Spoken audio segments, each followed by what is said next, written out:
Ya, pemirsa, saat ini, lebih tepatnya akhir-akhir ini di Kota Surabaya, kasus terhadap pelecehan seksual terhadap wanita, kemudian kekerasan terhadap anak semakin meningkat. Bahkan semakin disoroti oleh beberapa media. Apa sebenarnya faktor yang menyebabkan kenaikan jumlah kekerasan terhadap anak juga pelecehan seksual terhadap wanita ini? Kita akan membahasnya dalam Suara Rakyat, Suara Perubahan. Tentunya saya tidak sendiri, saya telah bersama dengan narasumber kita, yaitu Ning Juliana Evawati, anggota komisi di DPRD Surabaya. Selamat siang Ibu. Selamat siang Mbak Anju. Iya, saya panggilnya Ning Juliana. Panggilnya Ning Juliana aja. Baik. Iya, kalau melihat list jumlah kekerasan terhadap anak, kemudian juga pelecehan seksual terhadap wanita, semakin hari semakin meningkat. Betul. Kemudian kalau dilihat dari hal ini saja, sebenarnya perlindungan terhadap anak dan wanita di Kota Surabaya ini sudah dikatakan cukup atau bagaimana? Secara memang kalau memang kita bilang secara de jure atau secara hukum ya, secara peraturan itu kita sudah memaksimalkan bahwa memang di Surabaya sudah ada namanya peraturan daerah untuk perlindungan perempuan dan anak. Tetapi memang secara de facto kita lihat bahwa memang masih banyak sekali masyarakat yang memang akhirnya menjadi korban maupun menjadi pelaku daripada kekerasan tersebut gitu kan ya. Jadi kalaupun saat ini dibilang Kota Surabaya apakah sudah memberikan perlindungan, saya rasa sudah, tetapi mungkin secara di lapangan masih harus banyak evaluasi dan masih harus banyak yang diperhatikan seperti itu.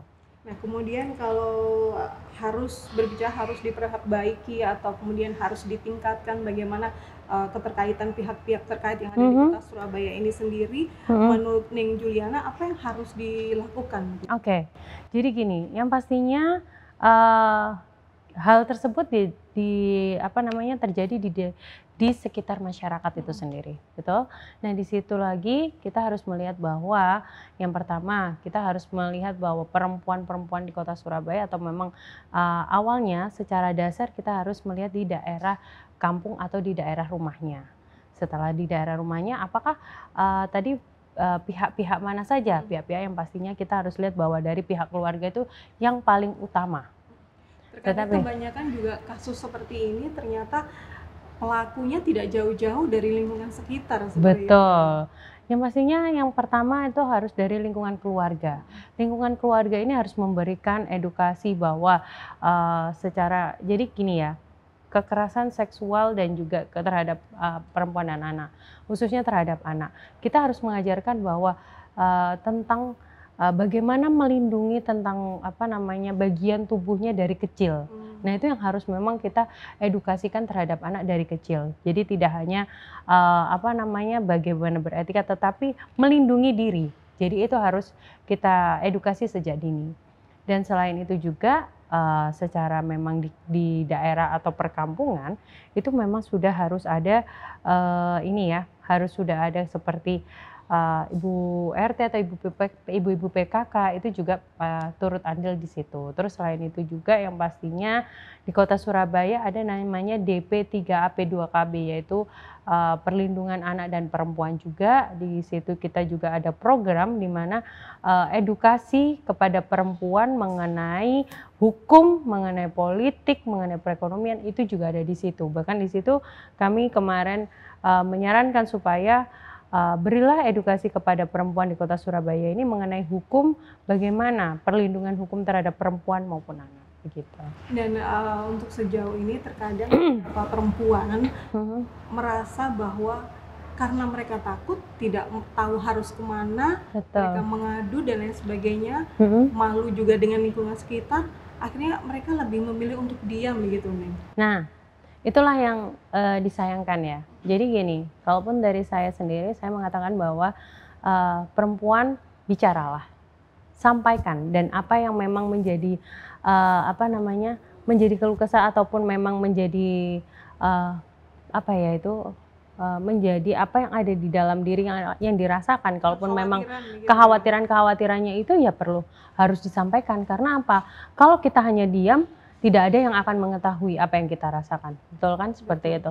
Karena kalaupun memang ternyata kita seperti yang disampaikan beberapa waktu lalu, orang tua mengetahui anaknya menjadi korban pelecehan seksual dikarenakan di bajunya ada apa namanya darah. Nah itu kan berarti kan apakah memang anak ini apakah tidak diajarkan atau bagaimana? Tetapi memang faktor memang di dalam diri itu kan kalau sudah menjadi korban ya, kalau sudah menjadi korban itu pasti akan merasa bahwa oh diri saya sudah hancur seperti itu. Padahal kita pun ya namanya juga secara psikologis akan secara psikologis itu pasti akan hancur. Tetapi kita pasti akan mencari cara bagaimana untuk membangkitkan psikologinya, untuk membangkitkan kepercayaan dirinya kembali supaya anak tersebut itu bisa menggapai atau mencari cita-citanya lagi dengan cara yang lain. Jadi jangan takut walaupun apa namanya sudah menjadi korban, tetapi tetap kita akan mencarikan solusi supaya anak tersebut secara psikologis maupun secara mental nanti akan tumbuh kembali gitu. Jadi sebenarnya memang konfliknya ini memang lebih harus didekatin lagi si korban, kemudian dimotivasi juga ya. Karena menjadi korban itu bukan hanya secara material aja ya Mbak. Jadi memang secara psikolog itu yang mental itu yang paling penting. Karena kalau udah kena psikologi, jadi kan jatuhnya malah dia merasa bahwa dirinya dia, oh udahlah, udah hancur kehidupanku seperti itu. Padahal jangan memandang seperti itu. Tetapi ya kita tidak bisa mengatakan itu ya, karena memang secara psikolog dia sudah merasa mentalnya dia sudah langsung drop, ya apa yang harus kita lakukan? Kita harus membangkitkan, kita harus membantu dia bagaimana caranya supaya mentalnya dia bangkit lagi dan dia harus mencapai cita-citanya dengan cara yang berbeda, dengan cara yang harus kita bantu dari secara psikologis maupun secara material gitu. Iya, Neng, dari semua gambaran yang kita obrolkan tadi begitu, tindakan sendiri dari Pemkot sendiri itu agar lebih dekat dengan korban, kemudian agar lebih dekat dengan anak dan wanita di Kota Surabaya secara lebih dekat gitu, apa yang harus dilakukan? Kalaupun di Kota Surabaya, kalau misalnya secara korban ya Mbak ya, di korban itu kita di Kota Surabaya punya shelter khusus memang untuk korban-korban pelecehan seksual kita punya. Bahkan untuk yang apa namanya melakukan atau sebagai pelaku itu juga ada sambil menunggu apa namanya hasil secara hukum gitu. Begitu. Ada tahapan-tahapannya Putusan secara hukum, betul. Ada tahapan-tahapan. Jadi memang jangan kan gitu. Kita memang kalaupun menindak lanjutkan misalnya ada di sini ada tindak kekerasan seksual gitu ya. Langsung si korban maupun si pelaku, misalnya itu pelakunya ternyata di bawah umur, kita langsung bawa ke shelter yang memang khusus untuk laki-laki, dan nanti untuk yang korban kita bawa ke shelter khusus perempuan. Bagaimana proses agar bisa korban masuk ke shelter tersebut, Neng? Kita tahan terlebih dahulu. Kita selesai yang satu ini. Pemirsa tetap bersama kami.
Ya, pemirsa, kita masih tetap membahas tentang kenaikan jumlah kekerasan terhadap anak, juga sekaligus pelecehan seksual terhadap wanita. Dan saat ini kita akan melihat infografis terkait jumlah kekerasan yang terjadi di kota Surabaya. Berdasarkan data Komisi Perlindungan Anak Indonesia, pelanggaran hak anak cukup tinggi. Pada tahun 2019, terdapat 4.369 kasus. Pada tahun 2020 meningkat menjadi 6.519 kasus. Dan tahun 2021 sebanyak 5.953 kasus. Data Simponika PPA, pada tahun 2021 di Jawa Timur terdapat 1.283 korban kekerasan yang dilaporkan. Jumlah itu terdiri dari 873 anak perempuan dan 410 anak laki-laki, serta 41 anak lain. Di Surabaya, terdapat 126 kasus, 66 diberitakan media, dan 60 baru dilaporkan. Kekerasan terhadap anak sering terjadi di lingkungan tempat tinggal dan sekolah. Ya, kita kembali lagi Neng Juliana, kita bahas kalau tadi sudah sempat disinggung oleh Neng Juliana, ternyata ada tahapan-tahapannya bagi korban begitu, baik itu untuk pelecehan seksual terhadap wanita ataupun kekerasan terhadap anak. Jangan pernah takut, jangan pernah ragu ketika menjadi korban ataupun keluarga korban, karena ada naungan untuk mereka membuka suara mereka dan meminta keadilan. Kita lebih lanjut tanyakan lagi kepada Neng Juliana, proses atau tahapannya seperti apa sih? Yang pastinya kalaupun memang ada pelaporan itu pastinya ke 112 ataupun ke teman-teman pastinya akan menyambungkan atau mengkonekkan kepada teman-teman DP3AP2KB. Di situ nanti dari teman-teman DP3AP2KB akan melakukan outreach langsung terhadap korban dan bahkan langsung dibawa ke shelter khusus untuk seperti yang untuk perempuan sendiri, untuk yang laki sendiri gitu. Jadi bukan apa atau ada proses atau bagaimana, tetapi memang di si korban langsung dibawa di shelter khusus perempuan. Dan di situ tidak hanya dia tinggal atau ini ya, tetapi memang di situ secara mental, secara psikologis mereka dibantu untuk membangkitkan semangat mereka lagi, bahkan secara mereka yang awalnya tidak mau bicara, mereka bagaimana di situ juga dibantu, takut ya? Gitu pasti. Karena di situ juga didampingi oleh psikolog-psikolog gitu. Kemudian ada juga tidak kasus korban yang kemudian sebenarnya mereka ingin berbicara tapi kemudian terlalu banyak tekanan, ancaman dan lain sebagainya untuk meredakan hal tersebut sampai pada akhirnya korban berani berbicara, itu tindakan apa yang dilakukan? Ya itu tadi pendekatan yang pastinya. Pendekatan kita tidak bisa kalaupun langsung ya misalnya ditekan dan lain-lain, dia siapa yang ini, siapa yang menjadi pelaku, siapa yang menjadi korban lainnya. Tidak mungkin kita langsung menekankan kepada korban kayak gitu. Dia pasti akan di saat dia dilakukan atau menjadi korban kekerasan seksual itu tadi, pasti dia akan diancam juga oleh pelaku kan seperti itu. Nah, kalaupun memang bagaimana cara kita, pastinya cara pendekatan tidak dalam waktu yang sangat dekat, tidak, tetapi ya pasti pelan-pelan di saat mereka akhirnya mau membuka diri, mau akhirnya dia secara mental dia kuat, dia pasti akan bercerita. Kemudian itu masih ada campur tangan keluarga nggak Neng? Pastinya ada campur tangan keluarga, kita tanyakan dulu terhadap keluarga, tapi bahkan ada juga yang memang terkadang ada keluarga yang akhirnya lebih memilih udahlah di ini sama keluarga sendiri, kadang gitu ya. Tetapi kita kembalikan lagi, pasti kita akan memberikan edukasi kepada pihak keluarga bahwa dari teman-teman ya, ini pasti akan memberikan edukasi, Bu yakin bahwa memang ini secara kalau dengan keluarga, memang secara keluarga pasti yang utama. Tetapi kalaupun gitu kan secara psikolog itu juga yang diperlukan oleh adik-adik itu tadi. Gitu. Baik Neng Juliana, kalau tadi kita sudah menjelaskan secara grafis juga kenaikan jumlah kekerasan terhadap anak, kemudian juga ada pelecehan seksual terhadap wanita. Tapi kalau kita tarik garis benang merahnya begitu, dari sebanyaknya kasus yang terjadi di kota Surabaya, mayoritas sebenarnya faktor apa sih akhirnya kenapa selalu anak-anak yang menjadi korban? Jadi kalaupun dibilang kenapa anak-anak yang selalu menjadi korban, kalaupun kita lihat ya pasti anak-anak itu kan takut ya. Kadang kalaupun perempuan udah berumur, maksudnya perempuan yang memang udah sekiranya kelas SMP gitu aja, dia dilakukan pelecehan, dia masih pasti dia langsung bingung, apa ini yang harus saya lakukan kayak gitu kan. Nah, apalagi anak-anak, kadang anak-anak kan dirayu dengan hal, ayo main, bahkan itu hanya Makanan kecil gitu kan. Tetapi yang saya sayangkan itu apakah pelaku itu tidak berpikir lebih panjang bahwa ini efeknya tidak hanya di hari itu saja, mungkin itu efek untuk kesenangannya dia. Tetapi apakah tidak berpikir bahwa efek masa depannya itu sudah langsung separuh daripada kehidupannya itu dihancurkan oleh dirinya dia sendiri gitu. Nah, itu yang saya sayangkan, dan bahkan pelaku-pelaku tersebut, apa sih yang membuat mereka sampai melakukan itu, yang sampai saat ini saya pun merasa bahwa kenapa sih harus dilakukan. Kalaupun memang lelaki yang bertanggung jawab, pasti mereka akan tahu apa yang harus dilakukan kalau memang ingin melakukan hal tersebut gitu. Kemudian kalau tadi sudah dijelaskan faktornya apa, kemudian apa yang harus dilakukan, kita masuk ke peraturan daerah. Oke. Nah, ini apakah perlu perubahan regulasi begitu? Karena semakin ke sini kalau kita lihat tadi ya, banyak sekali faktor yang menyebabkan kenaikan kasus seperti ini begitu. Jadi kemarin itu 2000 saya lupa ya, mohon maaf. Kalaupun ini di perda, ada perda untuk perlindungan anak dan perempuan, itu sudah ada. Apakah ada perlu pembaharuan? Kalaupun saya bilang dengan maraknya seperti ini ya perlu adanya pembaruan dan ketegasan. Tetapi memang ini kan tidak hanya dari peraturan daerah saja, tetapi itu sudah kepada tindak pidana. Jadi itu juga perlu nantinya peraturan daerah ini memang tegas dan lugas atas peraturan tersebut gitu. Jadi juga selain itu ada sinergi ya? Adanya dari sinergi. Pihak. Jadi kalaupun memang kita di Forkompimda ini juga memang harus benar-benar menegaskan bagaimana nantinya kalaupun memang terjadinya adanya kekerasan seksual terhadap perempuan dan anak. Karena memang bukan, saya herannya gini, kenapa harus kekerasan seksual perempuan dan anak? Berarti terlihat bahwa perempuan ini makhluk lemah kayak gitu, padahal enggak. Padahal kembali lagi bahwa memang perempuan ini adalah yang perlu dilindungi, dan juga memang di sini banyak sekali yang melakukan pelakunya itu juga memang dari pihak yang kurang bertanggung jawab. Gitu. Begitu ya. Baik Ning, kalau tadi kita sempat menyinggung tentang faktor kemudian siapa saja yang harusnya berperan untuk melindungi anak agar mereka lebih aman atau terjauhkan dari tindakan kekerasan itu, baik dari orang sekitar ataupun dari luar begitu. Sebenarnya apa yang harus ditanamkan dari pihak keluarga? Pertama pasti harus dari pihak keluarga ya, terhadap anak itu. Oke, kembali lagi yang tadi saya sampaikan bahwa apa sih yang harus ditanamkan, yang pastinya kepada anak ini harus menyampaikan bahwa kita sampaikan, kita edukasi kepada mereka kalau memang terjadi apa-apa harus mengatakan dan tidak boleh takut. Bercerita ya? Bercerita. Biasakan anak itu untuk bercerita.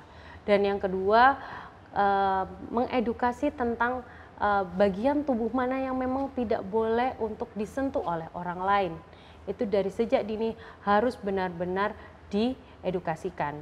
Bahkan oleh saudaranya sendiri itu tidak boleh disentuh seperti itu. Karena kalaupun memang karena sudah dibiasakan atau bagaimana, mungkin oh ini kan sayang dan bagaimana gitu kan, ini kan rasa kasih sayang, penyampaian rasa kasih sayang, tetapi jangan dibiasakan karena itu akan menjadi kebiasaan untuk anak-anak hingga nanti menjadi dewasa. Tentunya juga harus selalu peka terhadap perubahan terhadap anak gitu, jangan dianggap sepele begitu ya. Betul. Jadi kalaupun memang terjadi hal misalnya ternyata dirasa wah ini ternyata ada kok dia tiba-tiba diem ya gitu, atau memang kalau perubahan jangan hanya dari perubahan ini ya, perubahan fisik aja tetapi secara psikologis juga perlu diperhatikan. Pasti ada perbedaan, pasti ada perubahan. Baik Ning, kita tahan lagi, kita kembali usai yang satu ini.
Ya, pemirsa, kembali ke Suara Rakyat, Suara Perubahan, dan masih dengan topik yang sama, bagaimana menangani naiknya jumlah kekerasan terhadap anak juga pelecehan seksual di kota Surabaya.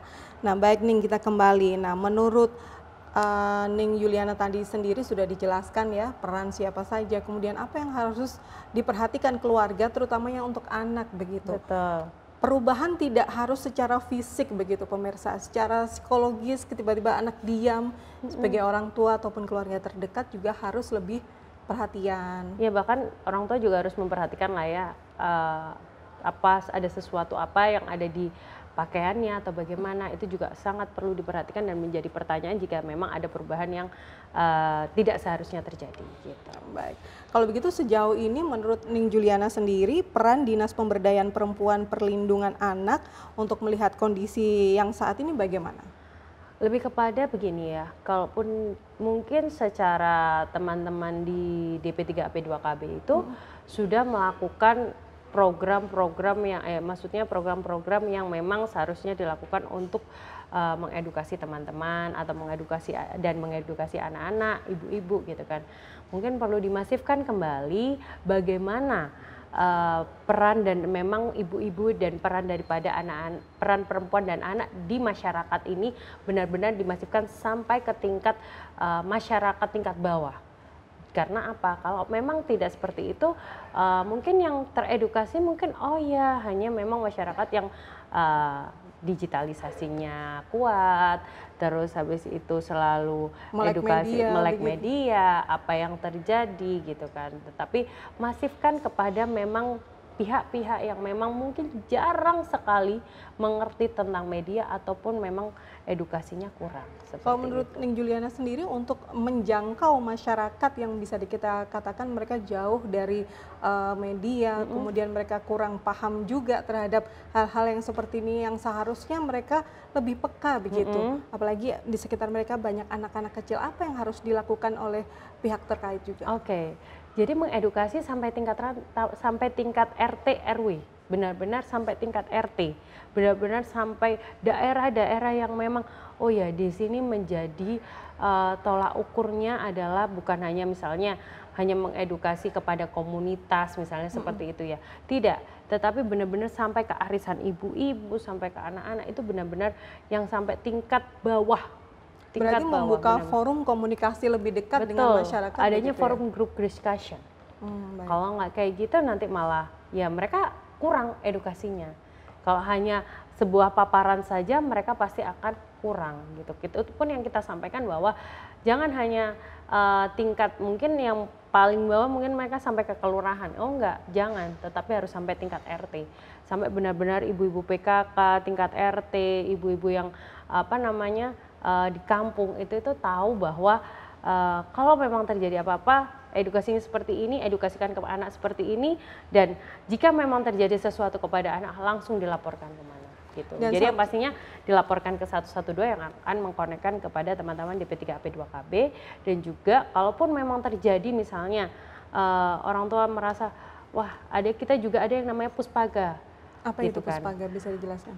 Pusat Penguatan Keluarga. Nah itu juga khususnya untuk di kota Surabaya ini, untuk terkadang kan terjadi hal-hal seperti itu kan, yang pertama pasti faktor ekonomi ya Mbak ya. Terus yang kedua pasti keluarga-keluarga muda yang masih belum ini, terus anaknya yang kurang dijaga dan lain-lain seperti itu. Itu juga kita ada namanya Puspaga yang itu adanya di Siola lantai 2. Baik, sudah cukup jelas ya pemirsa dari bagaimana, kemudian bagaimana menangani, kemudian apa yang harus kita lakukan ketika kita melihat lingkungan sekitar. Dan satu hal juga nih Neng, biasanya masyarakat itu terpaku, nih bukan anak saya nih, kalau terjadi sesuatu yang aneh, melihat kekerasan yang bukan keluarganya sendiri, mereka juga terkadang lebih banyak memilih diam gitu.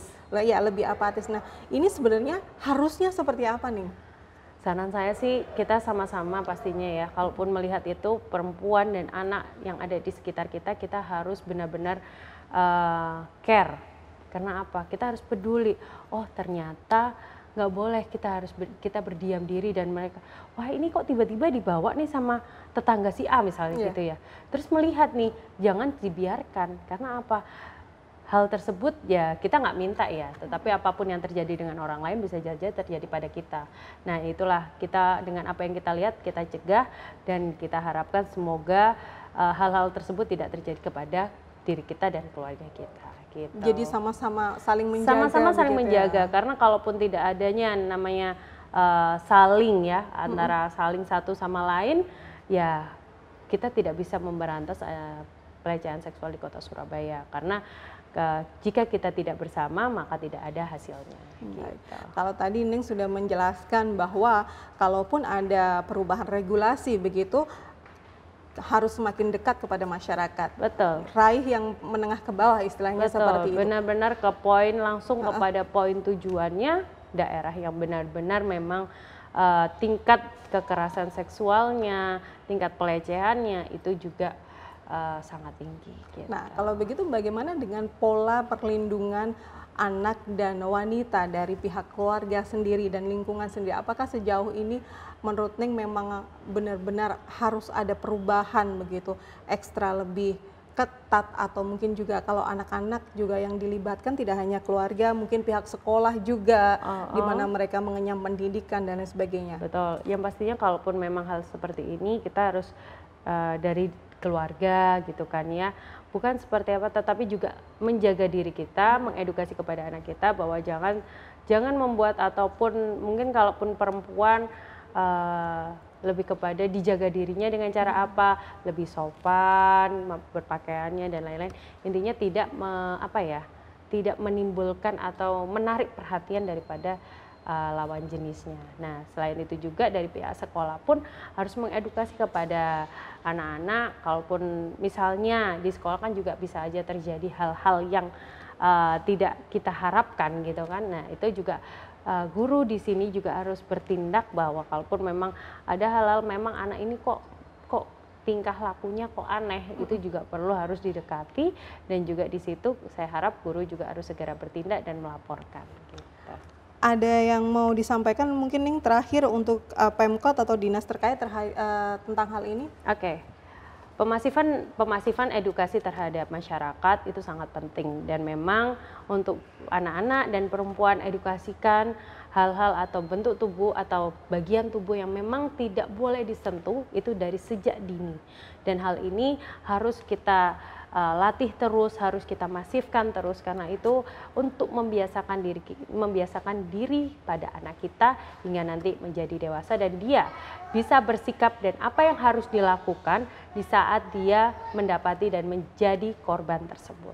Baik, Ning Juliana, terima kasih atas waktunya. Kita ngobrolin bagaimana tentang kenaikan kasus kekerasan anak juga pelecehan seksual di Kota Surabaya. Dan pemirsa, semoga dialog tadi bisa menjadi informasi bagi Anda semua bahwa anak-anak harus lebih kita jaga dan bagi wanita yang ada di Kota Surabaya tentunya lebih berani bersuara karena ada yang menaungi atau melindungi terhadap kasus seperti apapun. Baik, terima kasih. Saya Anjung Purbawi. Sampai jumpa.